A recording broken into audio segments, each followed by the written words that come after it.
Nang kumalma ako ay agad akong naglakad at pinindot ang numero ni Lucas. Hey boss, check the CCTV footage nang lumabas si Ara sa company nila kanina. Sundan mo kung saan siya pupunta. Hanapin mo siya. I'm on my way. Sabi ko at agad na pinatay ang tawag, sakto na papasok na ako sa loob ng kotse. Pinaandar ko agad ang sasakyan ko papunta sa secret place namin at tinawagan si Ali. Where are you, Ali? Tanong ko agad sa kanya. Pauwi na kami, Kenneth. Bakit? Pumunta kayo sa bahay ni Ara. I-check ninyo ang kambal pati si Mama. Alam kong nagtaka na siya dahil sa sinabi ko. Anong ibig mong sabihin, Kenneth? Tanong niya at kinabuntong hininga ko.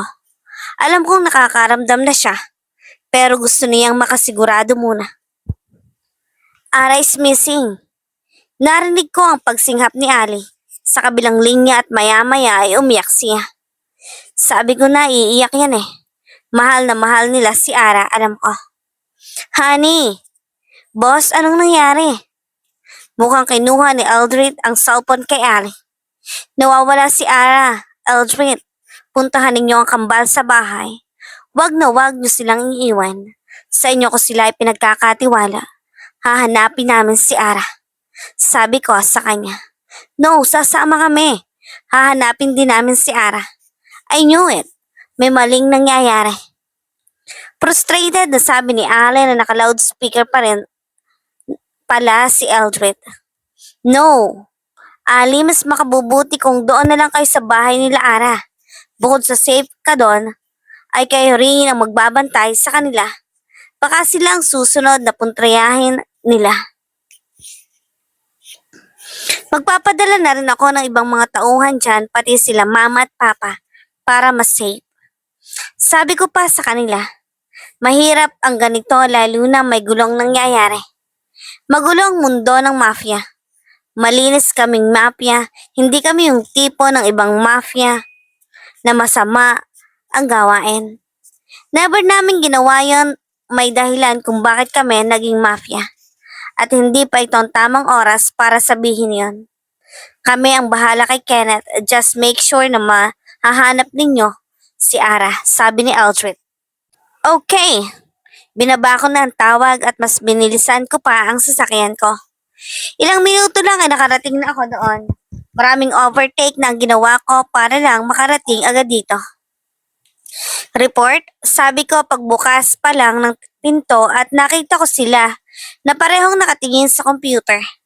Ang asawa ni Lucas at Noah ay hindi kabilang na kahit na anong miyembro ng organisasyon, kaya mas ingat na ingat din sila sa pamilya nila dahil doon at syempre, nakaalalay din kami sa kanila sa maaaring mangyari sa mga ito. Boss, tingnan mo to. Lumapit ako sa kanila at nakatingin sa computer. Nakita ko na lumabas si Ara sa company nila at may nag-iintay na taxi sa kanya. Sunod-sunod ang mga CCTV footage na andito sa lugar kung saan dumaan si Ara. Mabilis talagang kumilos si Lucas. Magaling sa computer yan. Tuloy-tuloy lang ang taxi hanggang sa huminto ito doon sa restaurant na pinuntahan ko kanina na ikinakunot ng noo ko. Ilang segundo ang nangyari hanggang sa bumaba na si Ara na tumatakbo papasok mukhang late na. Imposible yan, ang sabi ng client, walang Ara na dumating. Sabi ko sa kanila na ikinatingin nila sa akin. Ibig sabihin nawawala nga si Ara? Sabi ni Noah na ikinatango ko naman. Shit, kaya pala di ako makapasok ang CCTV ng restaurant kasi sira. Napatingin kami kay Lucas nang sabihin niya yon. Isa lang ang ibig sabihin niyan. May nangyari sa loob ng restaurant. Sabi pa ni Noah na ikinatingin nila sa akin pero pagpasok ko naman doon, wala naman kahit anong bakas na nagkaroon ng gulo at pinapast forward ko din ang CCTV sa labas ng restaurant. Wala namang kaguluhan na nangyari. Hanapin ninyo ang lokasyon ni Ara. Nakakonect tayo sa cellphone niya. Tatawagan ko lang sila mama. Tumango naman sila sa akin at naglakad ako palayo sa kanila. At tumayo sa tapat ng mahabang table na pinagmimitingan namin. Hello anak, napatawag ka, may problema ba? Bungad na tanong sa akin ni mama. Ma, kailangan niyong pumunta sa bahay nila Ara at bantayan ng kambal. Doon pati na rin ang mama niya. Magdala din kayo ng tauhan ninyo at nandoon na rin sina Ali at Eldred. Sabi ko agad sa kanya. Ha? Bakit naman? Tanong niyang sa akin. Ma, Ara is missing. Sabi ko na ikinagulat niya. What? Anong sinasabi mo saan? Mukhang magkasama silang dalawa. At naka-loudspeaker na nito. Pa, wala na po tayong oras. Bantayan niyo na po ang kambal dahil baka mapahamak sila. Kami na pong bahala na maghanap kay Ara. Sabi ko na ikinasang-ayon naman ito kaya ibinaba ko na ang tawag ni Alicia naman ang tinawagan ko. Alicia, send mo sa akin ang number ng client nyo kanina. Now. Sabi ko at muling binaba ang tawag, maya-maya ay tumunog ang cellphone ko. At andito na ang number kaya agad akong lumapit kila Lucas. Anong balita? Sabi ko sa kanila. Boss, di namin malocate. Napatango naman ako doon. Inaasahan ko na yon kaya binigay ko sa kanilang number na nakuha ko at nalocate namin kung asaan ang nangyaring yon. Samahan niyo ako, pupuntahan natin ang client na yan. Nagets naman nila ang sinabi ko at naglakad na kami palabas. Ibang sasakyan na ang gamit namin. Malaki ang loob niyon dahil merong mga computer at gadgets na nasa loob nito. Ang madalas na gamitin namin kapag may misyon kami sa organisasyon. Mabilis lang kaming nakarating sa kinilalagyan nila at agad na nag-doorbell si Noah. Hi, what can I do for you? Tanong ng isang babae at narinig pa namin ang pagsasalita ng isang lalaki at lumitaw ito mula sa likod ng babae. Kilala mo ba sila? Tanong nito sa babae pero umiling lang ang babae at tumingin sa amin. Inilagay nila sa likod niya ang babae at siya na nga yon ang kaharap ko. Hi, I'm Frank, sabi nito at inilahad ang kamay sa akin. Tingnan ko muna iyon at tinanggap. I'm Kenneth. Sabi ko na ikinataka nila at maya-maya nanlaki ang mata. Kenneth Kent DeViox? Yung boyfriend ni Ara? Gulat na sabi ng babae na ikinatango ko naman. Wow, pero ba't andito kayo? Asan si Ara? Hindi niya kami sinipot sa meeting, sabi ni Frank sa amin.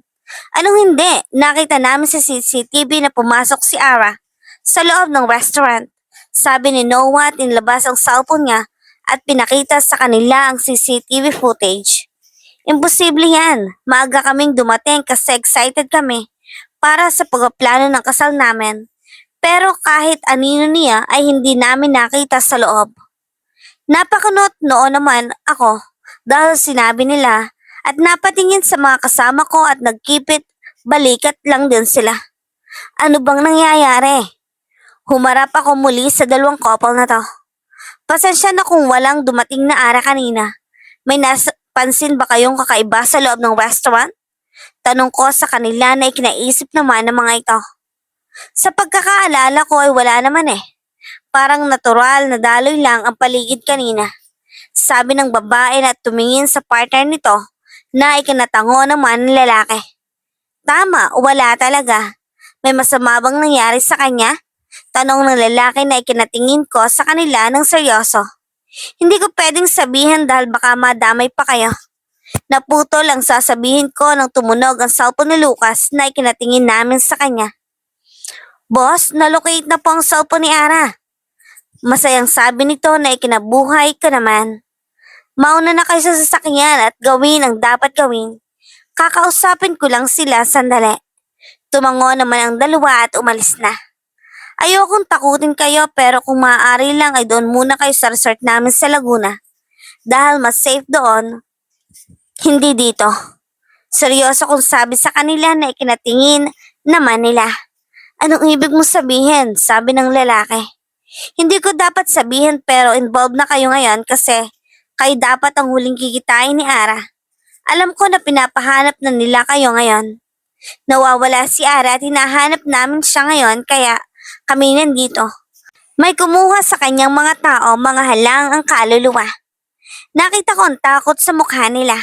Huwag kayong matakot. Hanggat nasa pangangalaga namin kayo, ay hindi kayo mapapahamak. Mag-ayos na kayo ng gamit ninyo at pumunta na agad sa Laguna. Sabi ko tumango naman sila at naghanda na ng gamit nila. Inaantay ko pa sila ng ilang minuto at ready na sila kaya bumaba na kami pagdating sa kotse nila ay may binigay ako sa kanila. Isang badge na alam kong maintindihan na ng mga employee na ando doon. Saka ko na ipapaliwanag ang lahat ng ito kapag maayos na ang lahat. Pagdating ninyo doon, patagon ninyo tong ibigay sa kahit na sinong employee o mag-a-assist sa inyo sa front desk. Siguraduhin ninyong walang ibang turista na makakakita dito, okay? Sabi ko na ikinatango naman nila. Nasa ayos lang ba ang lahat kasi natatakot ako? Sabi ng babae at niyakap naman siya ng lalaki. Mas bata sila sa amin kaya napabuntong hininga naman ako. Huwag kayong mag-alala. Maayos ng lahat, ang mahalaga ay makarating kayo doon. Diretso lang sa daan, okay? Sundan ninyo tong GPS. Sabi ko at kinuha ang cellphone nila at may ibang cellphone akong binigay sa kanila na nakalagay na GPS. Teka yung cellphone, sabi ng lalaki na ikinailing ko. Hindi mo na to magagamit dahil matetrace nila kayo. Dito, alam ko namang walang importante dito dahil nasa laptop mo ang lahat. Sabi ko na ikinatango niya naman madalas kasi ganoon. Kaya kapag ang laptop mo ang nasira, katapusan na rin ang lahat ng mahalagang nasa loob niyon. Ligtas na kayo. Sige na. Tumango na sila at pinaandar na ang sasakyan. Alam ko na tinatarget na sila ng mga ito kaya kailangan ko silang mailayo at maiwasan na madamay sila sa gulo na ito. Ganito lumaban ng mga mafia. Lahat ng involved sa mission nila ay dinadamay sa pagpatay ng mga ito. Sa ilang taon na naming mafia alam ko na ang magalawan nila. Agad akong pumasok sa loob ng kotse. Asan siya? Sabi ko na ikinatingin nila sa akin at sinabi ang kinalalagyan ni Ara. Tawagin ninyo ang mga tauhan natin at magpaplano tayo ng pagsugod sa lugar na iyon. Tumango naman sila sa akin at pinaandar ko ang sasakyan. Papunta sa base naman dito sa Pilipinas kung saan ando doon ang mga kasamahan namin.